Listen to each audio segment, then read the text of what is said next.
Señor Dios y Padre nuestro, la suma de tu palabra es verdad. Y tú eres fiel a tus palabras y a tus promesas. Y hoy, oyendo a tu siervo Julio, tú lo has dicho y lo hemos experimentado, que tú edificarás a tu iglesia, a tus siervos, a tu pueblo. Gracias por ello. Y ahora te rogamos, viendo tantas bendiciones tuyas en estos días, nos anima a seguirte pidiendo, porque tu queja es que no te pedimos lo suficiente.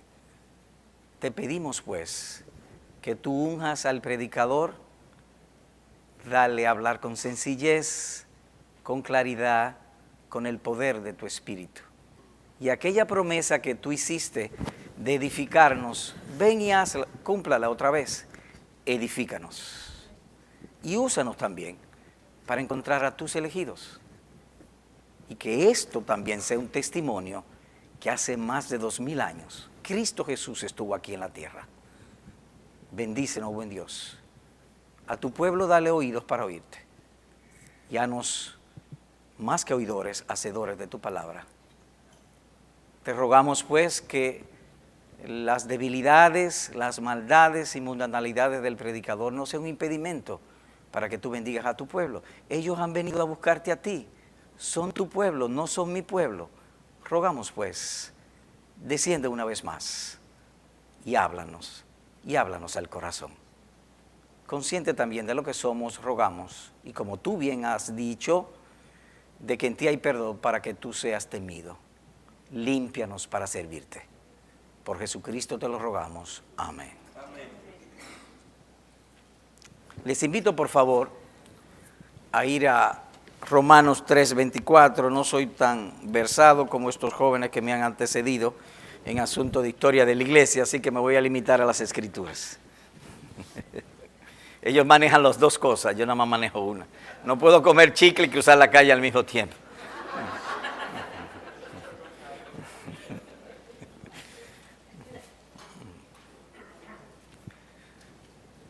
Así que lloveré sobre mojado, volveré a hablar sobre la gracia. Sujel habló bastante sobre eso, pero volveré sobre lo mismo. Leemos Romanos 3:24. Siendo justificados gratuitamente por su gracia, mediante la redención que es en Cristo Jesús. Yo no puedo saber lo que una persona tiene en su mente o piensa a menos que lo diga. Cuando lo dice, entonces yo sé lo que había en su mente.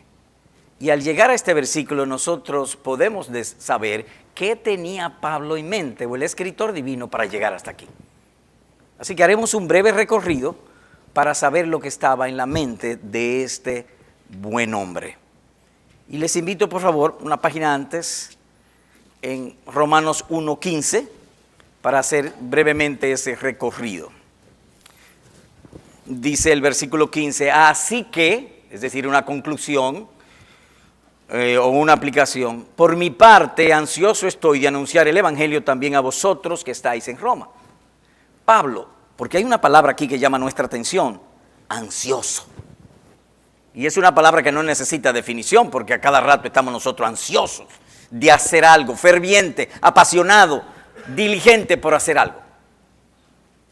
Pablo, ¿por qué tú estás tan ansioso de predicar el evangelio en Roma? ¿Por qué? Y él responde con 3 argumentos. Versículo 16, ¿por qué, Pablo? Verso 16, porque no me avergüenzo del evangelio, dice él.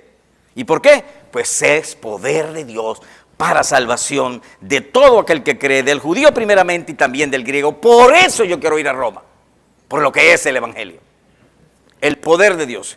Un hombre pecador habla el evangelio, Dios le imprime poder al evangelio y eso traslada a los hombres de las tinieblas a la luz, de la muerte a vida. Por eso, por lo que es el evangelio y lo que ha hecho el evangelio en mí, yo quiero ir a Roma a predicar el evangelio. Esa es la primera razón.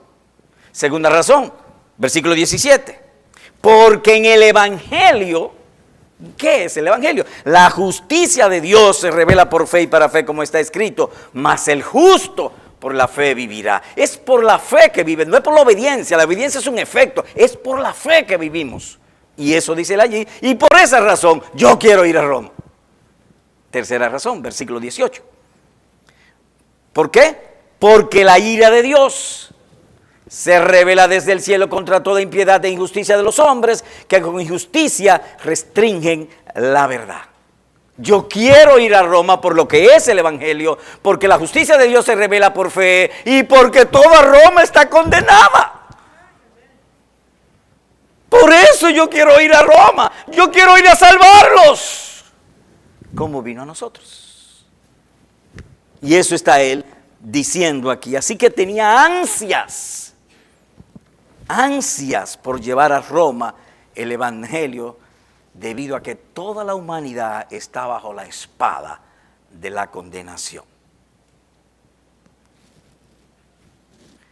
Algo más, versículo 28, capítulo 1, y entramos en el estado del hombre, la condición del hombre. Y como ellos no tuvieron en bien reconocer a Dios, Dios los entregó una mente depravada para que hicieran las cosas que no convienen. Es decir, ellos han vivido de espalda totalmente a Dios, y cuando uno vive de espalda totalmente a Dios, entonces Dios da una mente reprobada o loca. Y nosotros lo estamos viviendo eso. Imaginemos que un presidente diga mañana que las peras por un decreto o una ley mañana van a ser naranja. Sería una locura eso. Pues eso está ocurriendo. ¿Sabe usted qué está ocurriendo? Ahora que Juana mañana va a ser esposo y Antonio va a ser la esposa. Antonio se va a casar con Pedro, Juana se va a casar con Francisca. Una mente loca. La homosexualidad no es otra cosa que la manifestación de la ira de Dios. Cuando nosotros vemos estos cuadros que están pasando, es eso. Y eso también pasaba en Roma. Sino que le preguntan a Nerón y Petronio. De lo mismo. Versículo 1, capítulo 2, de la condición del hombre, por lo cual no tienes excusa, oh hombre, quien quiera que seas tú que juzgue, pues al juzgar a otro, a ti mismo te condena, porque tú juzgas, practicas las mismas cosas. Verso 12, pues todos los que han pecado sin la ley también perecerán, y todos los que han pecado bajo la ley, por la ley serán juzgados. Capítulo 3, versículo 9, hablando de la condición del hombre que están en condenación. Entonces, ¿qué? ¿Somos nosotros mejores que ellos? No, de ninguna manera, porque ya hemos denunciado que tanto judíos como griegos, todos están bajo pecado. Como está escrito, verso 10, no hay justo ni aun uno, no hay quien entienda, no hay quien busque a Dios, todos se han desviado, a una se hicieron inútiles, no hay quien haga lo bueno, no hay ni siquiera uno. Capítulo 3, versículo 19. Ahora bien, sabemos que cuanto dice la ley, lo dice a los que están bajo la ley. ¿Hoy para qué? Para que toda boca se calle y todo el mundo sea hecho responsable ante Dios.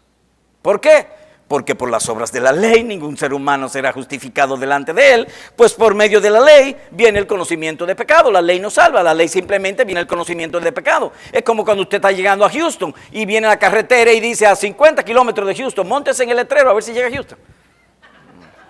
No, eso simplemente indica la distancia que estamos. La ley eso es lo que hace, que me dice que estoy destituido y apartado de Dios. Eso es lo que dice. Verso 20, repito, porque por las obras de la ley ningún ser humano será justificado delante de él, pues por medio de la ley viene el conocimiento del pecado. Recordemos las razones por las cuales Pablo está ansioso. Y entonces él presenta un cuadro de que todos están bajo condenación. Judíos y griegos, todos, absolutamente todos. Y con el permiso de Sugel voy a usar una expresión que lo usé ahorita, pues se la voy a quitar. Pero con otro texto, versículo 21. Pero ahora ¡Wow! ¡Qué hermosura es esto! ¿Ahora qué? Aparte de la ley que me condena, la justicia de Dios ha sido manifestada, atestiguada por la ley y los profetas. Ahora tenemos la justicia de Dios en Jesucristo. ¿Y qué fue lo que le quité? Que este es el pero ahora. El de él fue pero este pero ahora es el pero ahora más hermoso de toda la historia. No hay nada más hermoso que este pero ahora. La ley me condena y en Cristo la justicia de Dios está a mi disposición mediante la fe.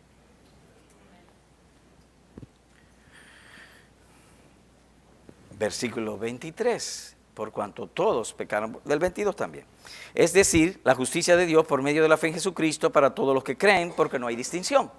Por cuanto todos pecaron y no alcanzan la gloria de Dios, siendo justificados gratuitamente por su gracia, por medio de la redención que es en Cristo Jesús, Señor nuestro. Hay dos palabras ahí que llaman nuestra atención y vamos a enfocar. Justificación y gracia. ¿Y qué es la justificación? Bueno, el versículo 21 dice, aparte de la ley, la justicia de Dios. Y ahora justificación. Es decir, que la justicia de Dios se me imputa. ¿Y qué es la justicia de Dios? Bueno, hay un texto en Mateo 6:1 que nos ayudaría a entenderlo. Dice, procurad no hacer vuestra justicia delante de los hombres para que los vean, porque de otro modo perderéis vuestra recompensa. A la luz de Mateo 6:1, la justicia de alguien es su conducta moral y religiosa delante de Dios. Esa es la justicia. Y ahora es la justicia de Dios. ¿Cómo así? Explíquese. Te lo voy a poner de manera fácil. Si es que es fácil, para mí es fácil. El Espíritu Santo vino sobre una jovencita llamada María. Voy a dramatizar. Sobre una jovencita llamada María. Y entonces usted sabe que una vez al mes las mujeres dan un huevo. Y entonces el Espíritu Santo, por así decirlo, se metió dentro del huevo, se vistió de carne, duró 9 meses allí, Dios, el Espíritu de Dios, y María parió. Y parió un niño llamado Jesús. Jesús entonces vivió en este mundo. Dios se vistió como tú y como yo. Y vivió en este mundo unos 33 años. Entonces esa es la justicia de Dios. Dios tuvo una conducta humana, moral y religiosa perfecta y completa. Y que el que cree, Él se la da. Por gracia. Por gracia.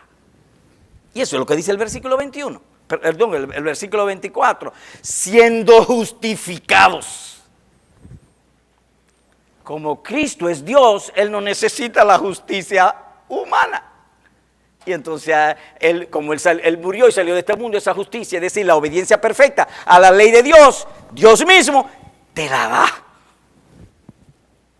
Por eso nosotros entramos al lugar santísimo todas las veces que querramos, porque estamos vestidos de la justicia de Cristo. Y eso es por gracia. Por gracia y no por otra cosa. Así que la justificación es ese intercambio de nuestro pecado por la justicia de Dios. El mejor negocio del mundo. No hay mejor negocio que ese. Que por el simplemente creer que es un don de Dios, te visten de la justicia de Cristo y cada vez que tú te presentas delante de Dios, Él no te pregunta quién tú eres, es que está vestido de Cristo. Y eso es por gracia. Entonces, ¿qué es la gracia? Recuerden que hicimos un recorrido de lo que tenía Pablo en mente. Leo el versículo 23. Por cuanto todos pecaron y no alcanzan la gloria de Dios. Le vamos a preguntar al versículo 23.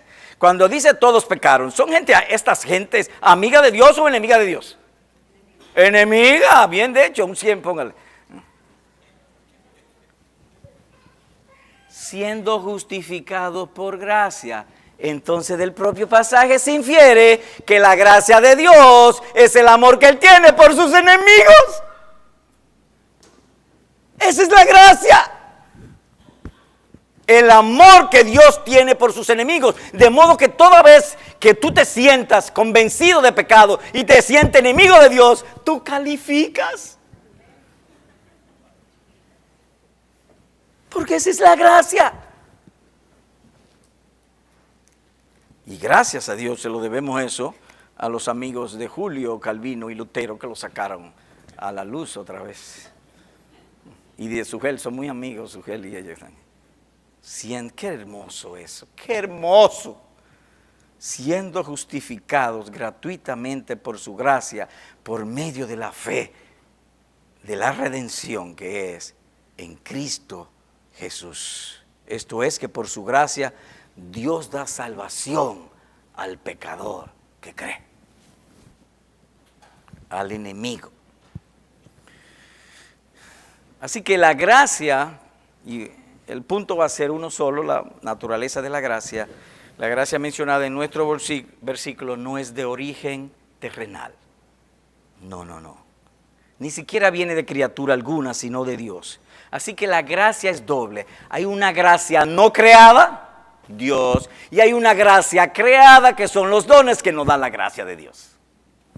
Por ejemplo, dice en otro lugar, crecer en la gracia. Una gracia no creada. No temas, María, porque has hallado gracia delante de Dios. Dice Lucas capítulo 1, versículo 30. Y la segunda, como hemos dicho, son los dones de la no creada.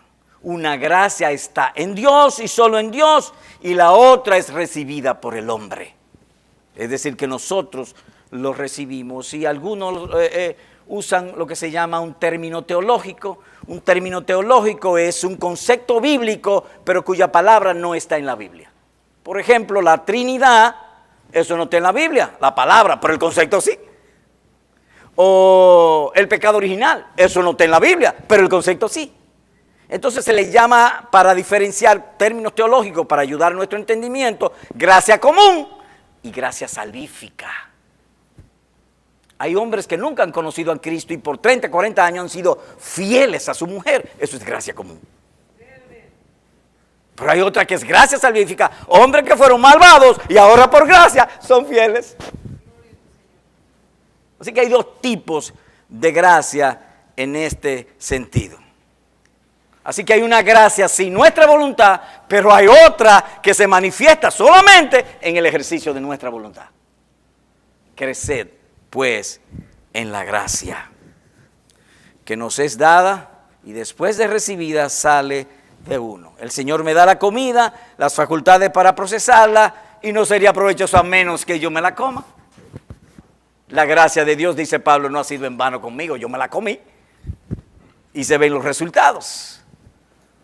Y es por eso que también dicen en otro lugar, Dios es quien obra en vosotros tanto el querer como el hacer para su beneplácito. Filipenses capítulo 2, versículos 13. Así que la gracia pone en los creyentes el deseo de hacer el bien, o que en la gracia se requiere nuestra colaboración.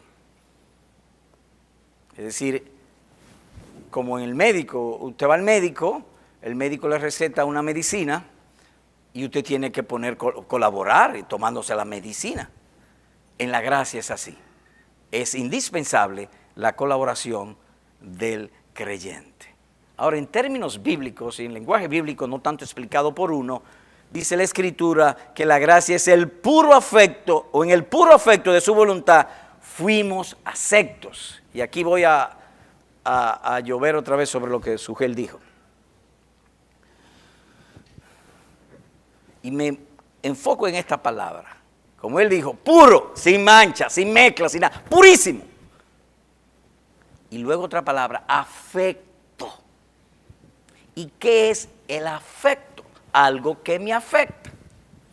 Yo voy en mi vehículo conduciendo, estoy un poco ahí, quizás está dormido, medio indiferente. De pronto subo a la montaña y cuando voy bajando, un paisaje preciosísimo. ¡Wow! ¡Qué bello! Me afectó. Es decir, es algo que mueve mi sensibilidad. Fuera de mí en este caso, pero en Dios no. Es según el afecto, no cosa fuera de Él, según su voluntad. Es decir, no por nosotros. No es que Él ve nada en nosotros. El texto lo dice clarísimo. Según el puro afecto de su voluntad. Lo hace en amor desde antes de la fundación del mundo. Así que por la gracia de Dios fuimos salvados de la culpa del pecado y necesitamos constantemente la influencia de la gracia para salvarnos del dominio del pecado. La salvación en Cristo tiene tres aspectos. Cristo me salva de la culpa del pecado, Cristo murió por mí, Cristo me salva del dominio del pecado y Cristo me salva de la consecuencia del pecado. Y cuando dice dominio del pecado es lo mismo que decir la santificación progresiva. Todo eso es hecho en nosotros por medio de la gracia. Y como dice Romanos 5:2, hemos obtenido entrada por la fe a esta gracia en la cual estamos firmes. Así que la gracia es el amor de Dios por sus enemigos, o lo que es lo mismo, rebeldes, transgresores y pecadores. ¿Cuándo ocurrió la primera manifestación de gracia? En el Edén. Oiga esto. Le dijo el Señor, del árbol del conocimiento del bien y del mal no comerás, porque el día que de él comas, ciertamente morirás. Génesis 2:17. Luego el hombre transgredió. Dios le dijo, has comido del árbol del cual te mandé que no comieras. Y el hombre respondió, la mujer que me diste por compañera me dio del árbol y yo comí. Versículos 11 y 12. ¿Qué pasó allí? Que ellos eran amigos de Dios, transgredieron y se convirtieron en enemigos de Dios. ¿Y qué hizo la gracia? Oigan lo que hizo la gracia. Dice más adelante que Dios le dio esta promesa. La simiente de la mujer heriría en la cabeza a la simiente de la serpiente y la simiente de la serpiente le heriría en el calcañar. En otras palabras, la gracia entró inmediatamente. Y lo hermoso de la gracia es que Adán no lo pidió. Adán se escondió. ¿Cuántos de nosotros nos han invitado a la iglesia una y otra vez y nos seguimos escondiendo, hasta que un día Dios dice, ven, ya, se acabó? Por gracia. Por gracia somos salvos. Pero hay también allí en aquel texto la paciencia de Dios. Y me encantó esto que leí en el día pasado de un puritano. Y cada vez que veo, doy un sitio y tengo oportunidad, lo tiro. Y lo voy a tirar aquí otra vez. ¿Qué es la paciencia? Yo tengo un programa de radio y alguien me preguntó, ¿y qué es la paciencia de Dios? Y me quedé quieto. Oye, me ven acá, ¿cómo es esto? Y él decía de esta manera, nosotros provocamos a Dios y Él responde con misericordia. Esa es su paciencia. Lo hay en Adán. Así que hay gracia y hay también la paciencia de Dios con nosotros. Otro caso, Pablo. Oiga lo que dice él. Habiendo yo sido antes blasfemo, perseguidor y agresor. Vamos a preguntarle al texto, Pablo, o al texto. ¿Esto se habla de un hombre amigo de Dios o enemigo de Dios?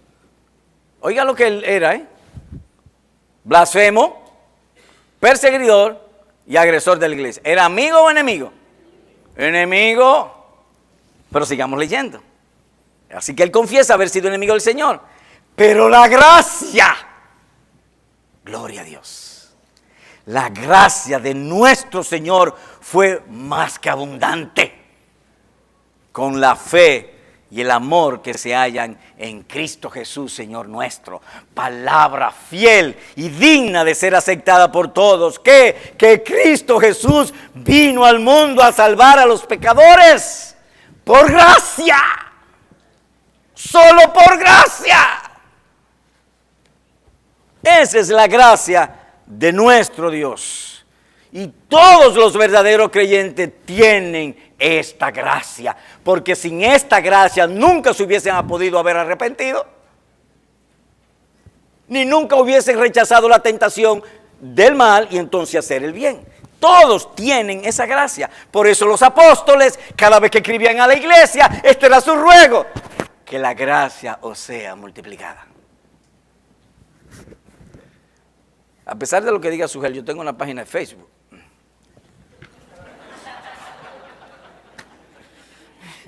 Por eso, porque él condenó el Facebook esta mañana. Dice el que no, te malinterpreté entonces. Discúlpame. Por gracia, discúlpame. Es tremendo ese hombre. Gracias, lo aprecio. Por eso los apóstoles deseaban la multiplicación de la gracia. Y yo tengo esa costumbre. Tú el que me escribe, yo le respondo: la gracia de Cristo sea contigo. Yo quiero que la gracia abunde. En todos, que abunde la gracia. Porque es la gracia lo que me va a capacitar para yo renunciar a la impiedad y a los deseos mundanos y vivir en este siglo sobria, justa y piadosamente. Así que la gracia madre justifica. Por gracia somos justificados. Y la gracia hija, si cabe la palabra, somos santificados o crecemos en santidad. Uno es la gracia madre y otro es la gracia hija. Vivir en gracia y siempre bajo gracia. Esto significa que mañana usted, por gracia, no puede ser más justo que hoy, pero sí más santo. No puede ser más cristiano que hoy, pero sí más santo por aquello de la gracia. ¿Y cómo yo sé si la gracia está operando en mí? Permítame leer esto que creo que dará respuesta. Que cada día el señorío de Cristo sea patente, negándose a los deseos de los ojos, de la carne, de la vanagloria de esta vida, que hagas el bien y seas imagen fiel de la santidad de Cristo, que el pecado no les toque o sean librados del reino del mal. Si esto está ocurriendo, entonces podemos decir que la gracia está creciendo. Así que por la gracia somos aceptos a Dios en Jesucristo, y por esa misma gracia los efectos de la gracia han de verse en la vida nuestra. Así que hay una gracia sin nosotros y una gracia con nosotros. Mire, pues, por ejemplo, algo que hace la gracia, y para apuntar de que la gracia madre me justifica y la gracia hija me santifica.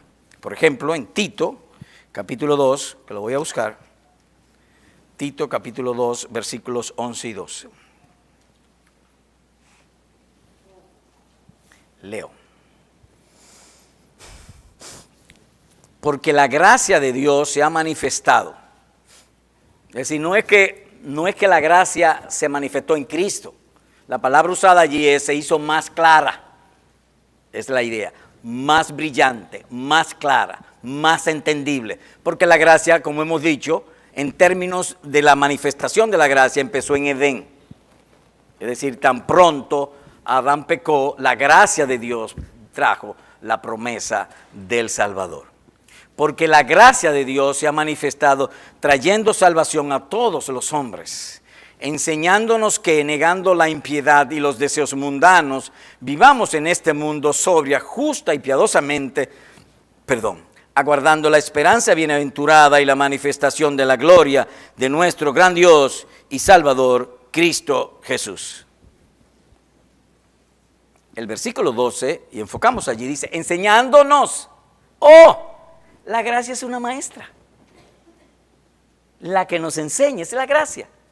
Porque dice allí, vuelvo a repetir, porque la gracia de Dios se ha manifestado, ha venido, se ha hecho clara a mis ojos. ¿Y qué hace la gracia? Me enseña. Miren qué hermoso es la vida cristiana. Constantemente yo estoy en un aula. En la escuela yo tenía que ir a la escuela y entrar a un aula. Y me enseñaban, pero en Dios no, todo el tiempo hay aula. La gracia constantemente enseñándonos a vivir. ¿Y qué es lo que nos enseña la gracia? Dos grandes cosas: a dejar el mal y hacer el bien. ¿Y cómo se deja el mal? En el corazón, renunciando a los deseos mundanos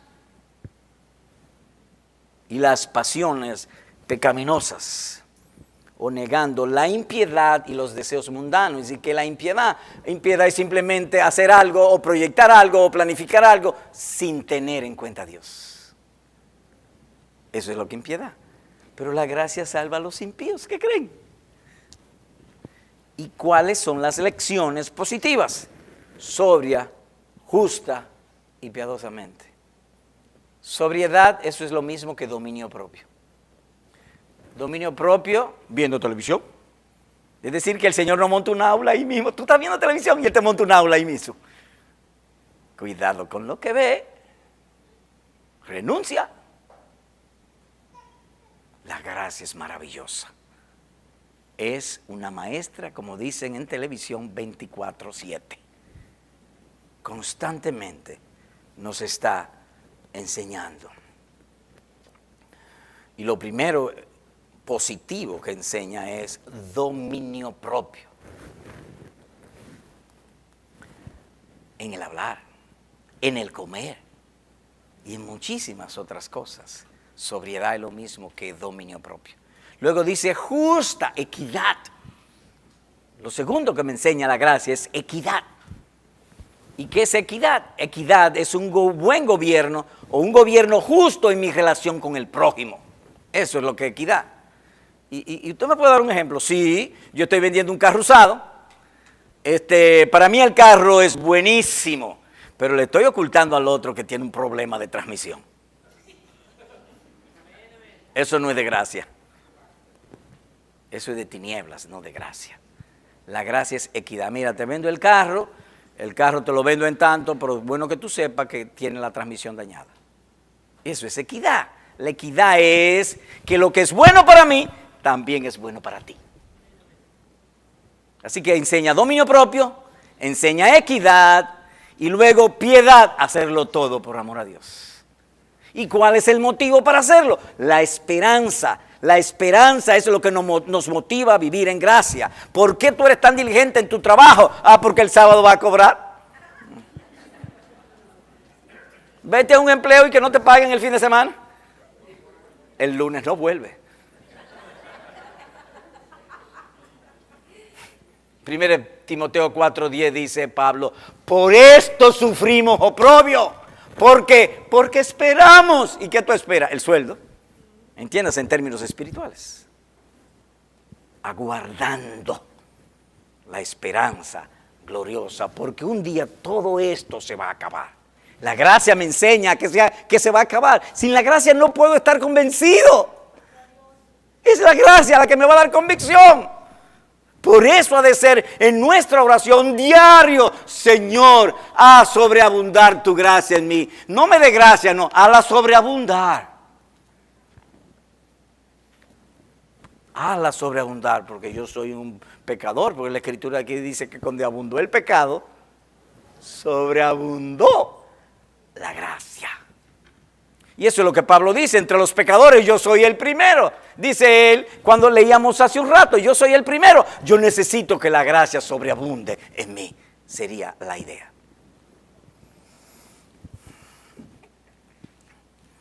¿Cómo saber si la gracia en mí crece? Cuando tu fe se hace más fuerte, tu amor más ardiente, tu paciencia te hace más manso, tu obediencia más cuidadosa, tu conciencia más tierna. Entonces y solo entonces es signo evidente de la que semilla sembrada en ti en el día de la conversión crece y da frutos. Creced en la gracia. ¿Cómo obtener más de esta bendita gracia? Oye, pues yo estoy fascinado con lo que usted me ha dicho. Sí, me ha persuadido mi intelecto. La Escritura te lo ha persuadido, no yo, pero como tú quieras. Me ha persuadido el intelecto y yo quiero crecer en esa gracia. Recordemos que nuestro Señor es Salvador. Él salva y se deleita en salvar. De manera que el peor de los problemas que tenemos, Él resucitó, que es la muerte, Él resucitó. Y Él ha dado remedio para todas nuestras necesidades y sobre todo en aquello de crecer en la gracia. ¿Y cómo es eso? Antes bien, creced en la gracia y el conocimiento de nuestro Señor y Salvador Jesucristo. Segunda de Pedro 3:18. ¿Cómo se crece en la gracia? Creciendo en el conocimiento de nuestro Señor Jesucristo. Ahí crece la gracia. Mientras más tú crezcas en el conocimiento de Cristo, más crecerá en la gracia. Ahora bien, hay dos tipos de conocimiento. Hay un conocimiento natural, que es el de la naturaleza, donde tenemos cultura y aún muchísima Biblia aprendemos. Ese no. Hay otro conocimiento que es un conocimiento espiritual, que lo da Dios por gracia. Son dos tipos de conocimiento. Uno es el conocimiento de mi mente y otro es el conocimiento experimental. Nosotros los predicadores y los pastores vivimos abrumados. Venía hablando con el pastor Suel en el avión de eso, o en un sitio, y vivimos abrumados, porque Dios nos ha dado mucho conocimiento, pero nuestra vida no llega ahí. Abrumados vivimos. Así que por favor, oren por nosotros. Y no lo digo de chiste, con toda seriedad y solemnidad, oren por nosotros. Porque vamos a los sitios y la gente nos hace sentir tan bien. Oye, qué bien hablaste, y nosotros,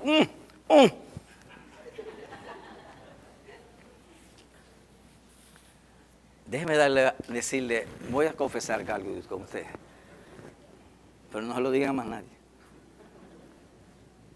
Predicando el pastor Sugel, hablaba de la autocomplacencia.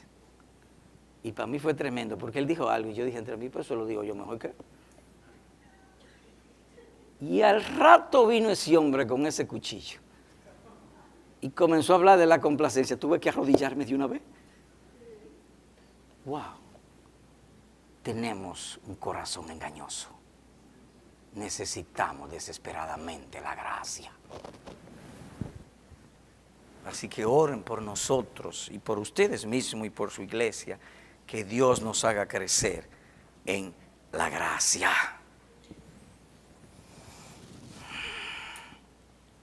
He dicho, el conocimiento de Dios y el conocimiento espiritual se afirma allá. Bueno, me están diciendo que ¿qué hago? ¿Le hago caso a él o a ustedes? Así que en resumen, somos salvos a recibir el Espíritu de Dios en el alma, y su influencia es lo que ilumina nuestro entendimiento, rectifica la voluntad, lleva al arrepentimiento, establece en la fe, renueva el corazón a la piedad, suple el poder para vencer las tentaciones, inspira santos compromisos con la capacidad de cumplirlos y finalmente sella en uno la firmeza de perseverar en la fe y en buenas obras como fruto de esa fe en el camino hacia la vida eterna. La gracia de Cristo, no nuestro esfuerzo o bondad, es indispensable para la eterna salvación del pecador. Y finalmente, la gracia trae seguridad. Y les invito para ir a Romanos capítulo 8. Romanos 8, por favor.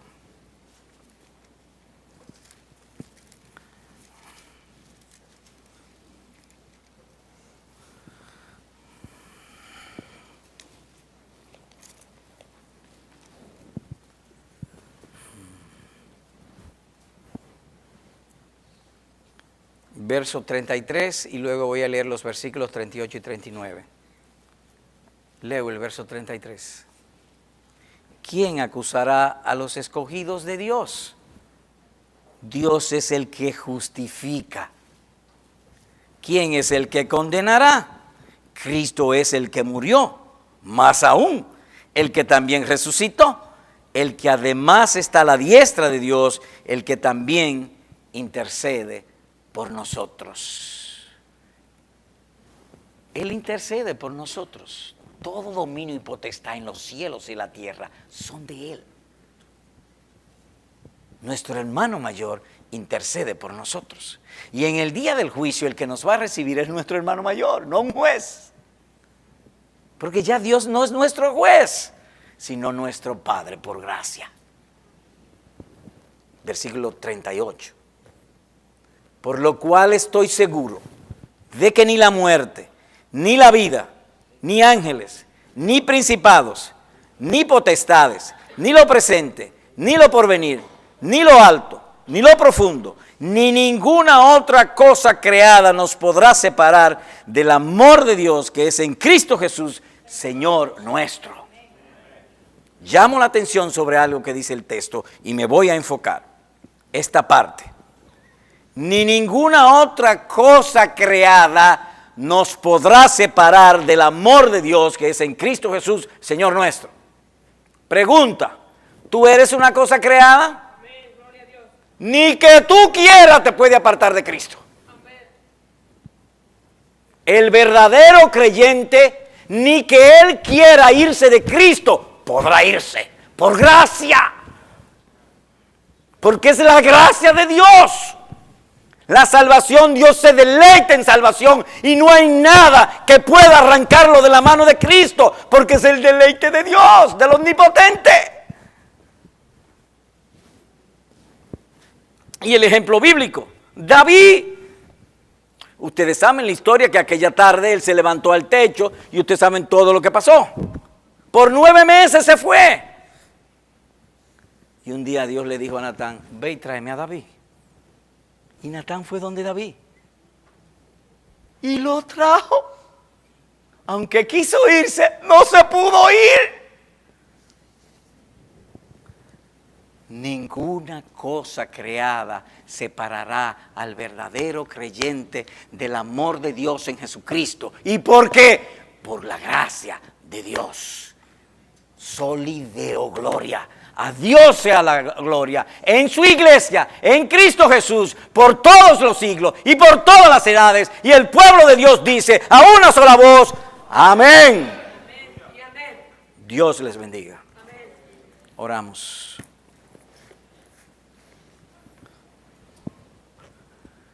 Señor Dios y Padre nuestro, gracias por darnos a tu bendito Hijo Jesucristo. Gracias por habernos alcanzado con tu bendita gracia. Y ahora todos nosotros, tus redimidos, como si fuéramos un solo hombre, con un solo corazón y a una sola voz, te rogamos, te suplicamos, haz sobreabundar tu gracia en nosotros. Porque te lo pedimos en el nombre de aquel en el cual tú tienes toda tu complacencia, nuestro Señor Jesucristo. Amén.